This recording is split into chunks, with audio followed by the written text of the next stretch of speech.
दोस्तों, आज की सुबह दुनिया की दो सबसे बड़े महाशक्तियों चीन और अमेरिका के लिए किसी बुरे सपने से कम नहीं थी।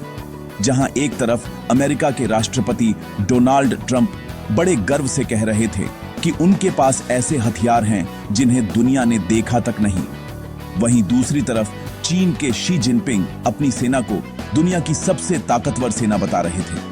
लेकिन इन दोनों के दावों की हवा तब निकल गई जब भारत ने रातों रात एक ऐसा चमत्कार कर दिखाया जिसने वॉशिंगटन से लेकर बीजिंग तक सन्नाटा फैला दिया है।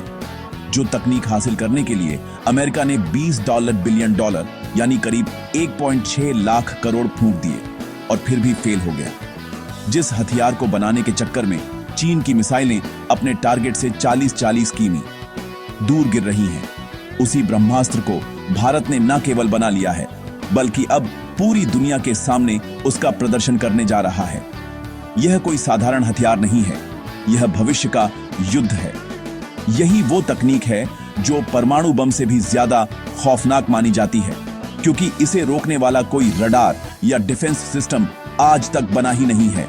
आखिर भारत ने ऐसा क्या बना दिया है जिसने अमेरिका और चीन को घुटनों पर ला दिया है, और कैसे भारत अब दुनिया का नया मिसाइल किंग बन गया है? आखिर भारत ने इस नामुमकिन काम को कैसे मुमकिन कर दिखाया? चलिए जानते हैं। लेकिन वीडियो में आगे जाने से पहले अगर आपको भी अपनी सेना और अपने वैज्ञानिकों के इस अद्भुत कारनामे पर गर्व है तो इस वीडियो को अभी लाइक करें। कंजूसी बिल्कुल नहीं, और कमेंट बॉक्स में जय हिंद जरूर लिखें। याद रहे, जय हिंद कहना हम सबके लिए गर्व की बात है।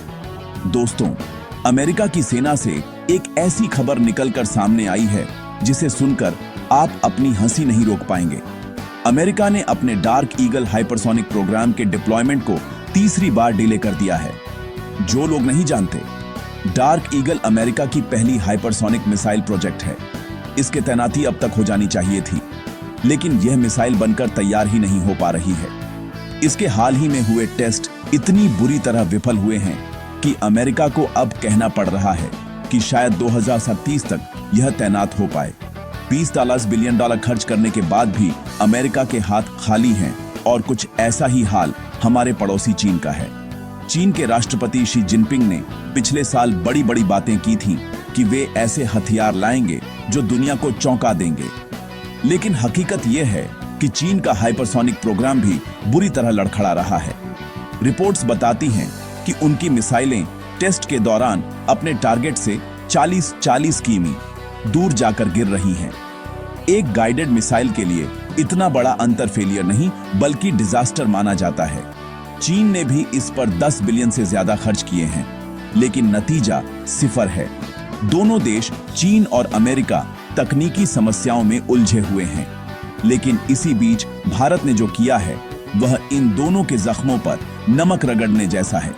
जहां यह दोनों देश अपनी मिसाइलों का टेस्ट तक सफल नहीं कर पा रहे, वहीं आज भारत 26 जनवरी की परेड की तैयारी कर रहा है और उसमें हम अपनी लॉन्ग रेंज हाइपरसोनिक मिसाइल का प्रदर्शन कर रहे हैं। जी हां, भारत ने न केवल इस तकनीक को हासिल किया है बल्कि हम इतने आत्मविश्वासी हैं कि हम दुनिया के सामने इसका लाइव प्रदर्शन करने जा रहे हैं। यह भारत का दुनिया को सीधा संदेश है कि तुम हम पर हंस सकते हो कि हम लड़ाकू विमान तेजस बनाने में देर करते हैं, लेकिन जब बात मिसाइलों की आती है तो हम तुम्हारे बाप हैं। अब जरा समझिए कि यह उपलब्धि इतनी बड़ी क्यों है। हाइपरसोनिक मिसाइल बनाना बच्चों का खेल नहीं है। यह तकनीक माउंट एवरेस्ट झड़ने जैसी है। जब कोई मिसाइल हाइपरसोनिक स्पीड यानी आवाज की गति से 5 गुना तेज, करीब 6000 से 12000 किमी प्रति घंटा पर उड़ती है तो हवा के घर्षण से उसका तापमान 2000 से 3000 डिग्री सेल्सियस तक पहुंच जाता है। इस तापमान पर लोहा तो क्या, टाइटेनियम जैसे मजबूत धातु भी पिघलकर पानी बन जाते हैं। यही कारण है कि ज्यादातर देश छोटी दूरी की हाइपरसोनिक मिसाइल ही बनाने की कोशिश करते हैं, लेकिन भारत ने लॉन्ग रेंज 10,500 किमी से ज्यादा वाली हाइपरसोनिक मिसाइल बनाकर सबको चौंका दिया है। हमारे वैज्ञानिकों ने ऐसे स्पेशल अलॉय और हीट शील्ड विकसित कर लिए हैं जो इस भीषण गर्मी को झेल सकते हैं। आज तक दुनिया में सिर्फ रूस ही ऐसा देश था जिसके पास विश्वसनीय हाइपरसोनिक मिसाइलें जैसे किंजल और जिरकॉन थीं। अब भारत रूस के बाद आधिकारिक तौर पर दूसरा ऐसा देश बन चुका है जिसके पास यह तकनीक पूरी तरह से विकसित और तैनात है। चीन और अमेरिका अभी भी संघर्ष कर रहे हैं। भारत की यह लॉन्ग रेंज हाइपरसोनिक मिसाइल दुश्मन के किसी भी डिफेंस सिस्टम को भेज सकती है, चाहे अमेरिका का THAAD हो या रूस का S-400। हाइपरसोनिक मिसाइल की रफ्तार और उसकी दिशा बदलने की क्षमता यानी मैन्यूवरेबिलिटी के आगे सब बेकार है। ये मिसाइल दुश्मन को सोचने का भी वक्त नहीं देती।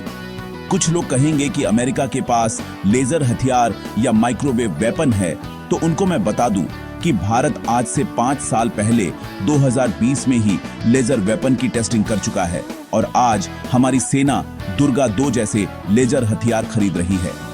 लेजर हथियार अब भूतकाल की तकनीक हो चुके हैं। भविष्य का असली हथियार हाइपरसोनिक मिसाइल है और इस भविष्य की रेस में भारत ने चीन और अमेरिका को बहुत पीछे छोड़ दिया है। यह मिलिट्री टेक्नोलॉजी का शिखर है और सबसे बड़ी बात यह है कि भारत ने यह सब कौड़ियों के दाम में किया है। अमेरिका ने $20 बिलियन और चीन ने बिलियन फूंक दिए, फिर भी फेल रहे, जबकि भारत के DRDO ने बहुत ही कम बजट और सीमित संसाधनों में यह चमत्कार कर दिखाया है। यह हमारे वैज्ञानिकों की प्रतिभा और जुगाड़ इनोवेशन का सबूत है। वे बिना किसी बड़े सपोर्ट के, बिना भारी भरकम फंडिंग के वो कर रहे हैं जो दुनिया की महाशक्तियां नहीं कर पा रही। तो दोस्तों, यह भारत के लिए सिर्फ एक तकनीकी जीत नहीं बल्कि एक ऐतिहासिक क्षण है। यह उस नए भारत का उदय है जो अब दुनिया के पीछे नहीं चलता बल्कि दुनिया को रास्ता दिखाता है। हम अब फॉलोअर नहीं, लीडर हैं। मैं नमन करना चाहूंगा हमारे DRDO के उन अदृश्य योद्धाओं को, उन महान वैज्ञानिकों को जो बिना किसी शोर शराबे के, बिना किसी लाइमलाइट की चाहत के अपनी प्रयोगशालाओं में दिन रात तपस्या करते हैं। यह उनकी मेहनत का ही नतीजा है कि आज भारत ने वह कर दिखाया है जो अमेरिका और चीन अपने अरबों डॉलर फूंकने के बाद भी नहीं कर पाए। हमारे वैज्ञानिकों ने साबित कर दिया है कि युद्ध सिर्फ पैसों से नहीं बल्कि दिमाग और देशभक्ति के जज्बे से जीते जाते हैं। जहां दुनिया के संसाधन खत्म होते हैं, वहां भारतीय वैज्ञानिकों का जुगाड़ और इनोवेशन शुरू होता है। जरा सोचिए, अगर हमारे वैज्ञानिकों को विदेशी एजेंसियों जितना बजट और सुविधाएं मिल जाए तो वे ब्रह्मांड में क्या कुछ नहीं कर सकते।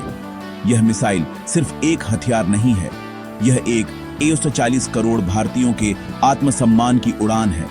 इसने बता दिया है कि हमें अपनी सुरक्षा के लिए अब किसी देश के आगे हाथ फैलाने की जरूरत नहीं है। हमारी सुरक्षा की चाबी अब हमारी अपनी जेब में है। आज हर भारतीय का सीना गर्व से 56 इंच का होना चाहिए, क्योंकि हम उस देश के नागरिक हैं जो अब आंखों में आंखें डालकर बात करना जानता है। अब बारी आपकी है दोस्तों। भारत की इस शानदार जीत और हमारे वैज्ञानिकों की इस बेमिसाल उपलब्धि पर आपका क्या कहना है? क्या आपको लगता है कि सरकार को हमारे वैज्ञानिकों का बजट और बढ़ाना चाहिए ताकि वे भविष्य में ऐसे ही चमत्कार करते रहें? वैसे आपकी क्या राय है? नीचे कमेंट में जरूर बताइएगा। और ऐसे ही डेली न्यूज के लिए चैनल को सब्सक्राइब करना ना भूलें। धन्यवाद।